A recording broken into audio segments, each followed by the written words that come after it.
Friends, जैसे कि हमने बात की थी कि हम जो है एक इम्पोर्टेंट टॉपिक पे बात करेंगे जो कि ज्योग्राफी से रिलेटेड होगा।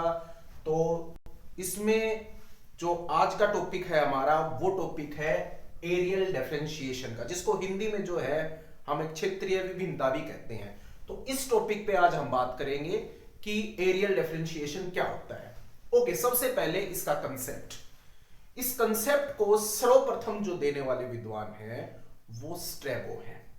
स्ट्रैबो ने जो अपना ह्यूमन ज्योग्राफी में कंट्रीब्यूशन दिया, रीजन में कंट्रीब्यूशन दिया, तो उसी कंसेप्ट से जो है एरियल डिफरेंशिएशन का कंसेप्ट निकलता है। अब इस कंसेप्ट को स्ट्रैबो ने शुरुआती रूप में जो है समझा और दुनिया के सामने रखा।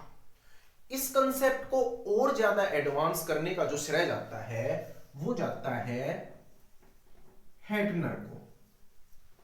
हेटनर जो कि एक बहुत बड़े विद्वान थे और ज्योग्राफी में जिनका बहुत बड़ा कंट्रीब्यूशन रहा है, जिन्होंने कोरोलॉजी कंसेप्ट को दिया है। तो कोरोलॉजी कंसेप्ट में ही जो है एरियल डिफरेंशिएशन का कंसेप्ट है, जो हमें एरियल डिफरेंशिएशन के बारे में बताता है। अब इस कंसेप्ट को फिर और ज्यादा एडवांस और एक आप ये कह सकते हो कि एरियल डिफरेंशिएशन जो नोमेनक्लेचर है, जो नाम है, उसको देने का श्रेय और इस कंसेप्ट को और ज्यादा एडवांस करने का जो श्रेय जाता है वो जाता है रिचर्ड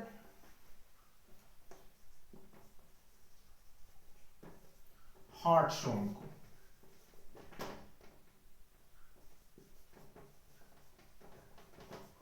रिचर्ड हार्टशॉन को जो है ये श्रेय जाता है कि इन्होंने जो है अपनी एक बुक जो है ये लिखते हैं 1939 में ये बुक लिखते हैं। बुक का नाम था नेचर ऑफ ज्योग्राफी।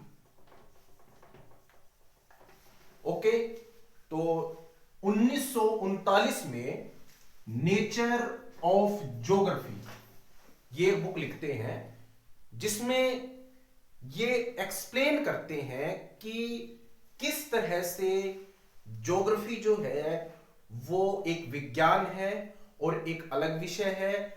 उस विषय की प्रकृति क्या है, तो इस प्रकृति को समझाने के लिए इन्होंने नेचर ऑफ ज्योग्राफी लिखी।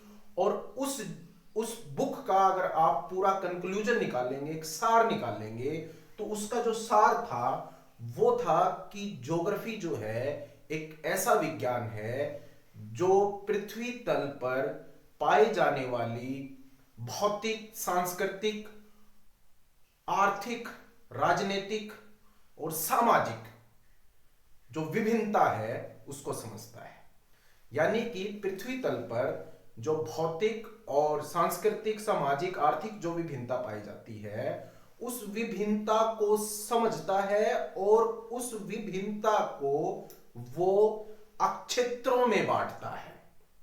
अक्षेत्रों में बांटता है कैसे कि जितना पृथ्वी तल है उस पृथ्वी तल पर कुछ ऐसे अक्षेत्र हैं जहां पे एक particular type of economic activity पाई जाती है।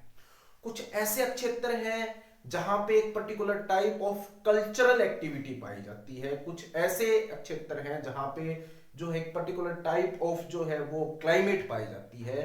तो इस तरह से ज्योग्राफी जो है एक ऐसा विषय है जो पूरे पृथ्वी तल को विभिन्न प्रकार के प्रदेशों में बांटता है। तो ये कंसेप्ट जो है देने का श्रेय जो है वो रिचर्ड हार्टशॉन को जाता है। यानी कि इस पूरे कंसेप्ट को कंक्लूड करने का जो श्रेय जाता है वो रिचर्ड हार्टशॉन को जाता है। लेकिन ये जो पहले के दो विद्वान हैं इनका कंट्रीब्यूशन हम नहीं भूल सकते, यानी कि स्ट्रैबो, हेटनर और रिचर्ड हार्टशॉन। ये तीनों ही विद्वान ऐसे हैं जिन्होंने एरियल डिफरेंशिएशन का कंसेप्ट दिया। यानी कि आप जब कहीं लिखोगे तो आपको तीनों को ही इंक्लूड करना होगा, थोड़ा थोड़ा बताना होगा, है ना। जैसे आप बता सकते हो कि स्ट्रैबो जो कि एक रोमन विद्वान थे। इन्होंने जो है प्रदेश की और जो बस्ती भूगोल है इस तरह की संकल्पनाएं दी। इसके बाद इन्हीं संकल्पनाओं में, इसी कंसेप्ट में इन्होंने कंसेप्ट निकाला एरियल डिफरेंशिएशन का। उस कंसेप्ट को और एडवांस करते हुए हेटनर महोदय ने कोरोलॉजी का कंसेप्ट दिया और कोरोलॉजी के कंसेप्ट से इन्होंने एरियल डिफरेंशिएशन को समझाने की कोशिश की। अब एरियल डिफरेंशिएशन जो एक नाम के तौर पे और एक कंसेप्ट, एडवांस कंसेप्ट के तौर पे जो है, वो रिचर्ड हार्टस्टोन अपनी बुक नेचर ऑफ ज्योग्राफी में देते हैं, जो बहुत बहुत ही प्रसिद्ध बुक है, जिसको इन्होंने 1939 में जो है वो लिखा है। ओके, यहां तक तो बात हुई कि ये कंसेप्ट, इसका डेवलपमेंट इस कंसेप्ट का जो है वो कैसे होता है। अब दूसरी बात है कि ये कंसेप्ट है क्या, यानी कि एरियल डिफरेंशिएशन जो है वो क्या चीज है, उसका मतलब क्या है। देखिए, एरियल डिफरेंशिएशन से, जो कि नाम से ही जाहिर होता है, डिफरेंशिएशन इन द एरिया, यानी कि जो पृथ्वी तल पर विभिन्न क्षेत्र पाए जाते हैं उनमें विभिन्नता को समझने का विज्ञान। ओके, अब बात करते हैं रीजन की, कि रीजन क्या है।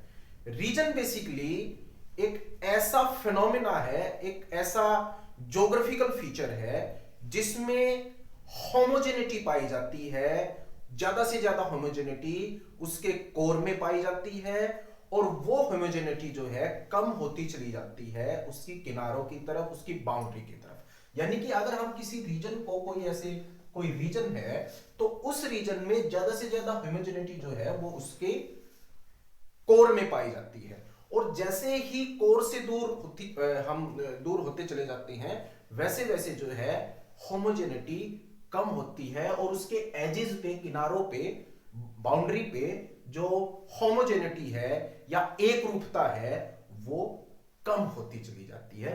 इसको हम रीजन कहते हैं। अब ये एक रूपता किसमें, एक रूपता किसी एक पर्टिकुलर एलिमेंट में हो सकती है, या फिर सिंथेसिस ऑफ एलिमेंट।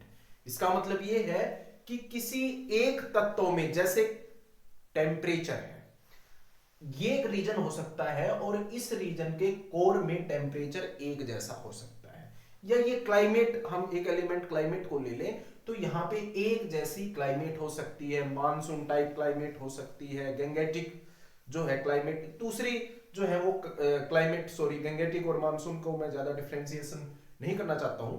तो यानी कहने का मतलब है कि यहां पे कोई एक क्लाइमेटिकल रीजन हो सकता है, या फिर ये कोई सोइल रीजन हो सकता है, या फिर कोई भी एक किसी एलिमेंट के ऊपर जो है आप इसको डिफाइन कर सकते हो, जिसके कोर में होमोजेनिटी होती है और एजेस की तरफ जो है हेटेरोजेनिटी होती है। ओके, अब जो रीजन है, रीजन को, जो पृथ्वी है, पृथ्वी तल पर रीजन को आइडेंटिफाई करना, यही एरियल डिफरेंशिएशन है। यानी कि एक तरह के किसी पर्टिकुलर एलिमेंट्स या सिंथेसिस ऑफ एलिमेंट, बहुत सारे एलिमेंट्स भी हो सकते हैं।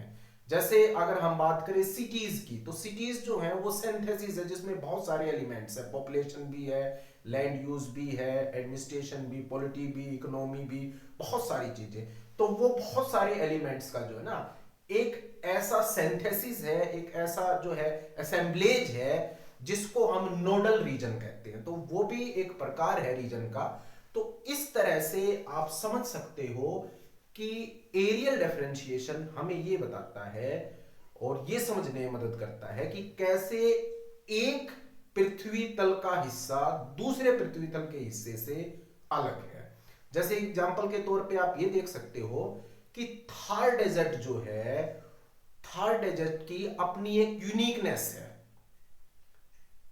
उसकी एक यूनिकनेस है, उस वहां का temperature, climate, soil, physical features, human activities, तो ये सारी चीजें जो हैं उसको एक यूनिक ज्योग्राफिकल फीचर बनाती है, और इसी ज्योग्राफिकल फीचर को हम एरियल डिफरेंशिएशन कहते हैं। यानी कि वो क्षेत्र जो है दूसरे क्षेत्रों से अलग है। अलग कैसे है कि आपको पूरी दुनिया में उस जैसा कोई क्षेत्र मिल जाएगा, लेकिन हूबहू ऐसा क्षेत्र मिलना नामुमकिन है।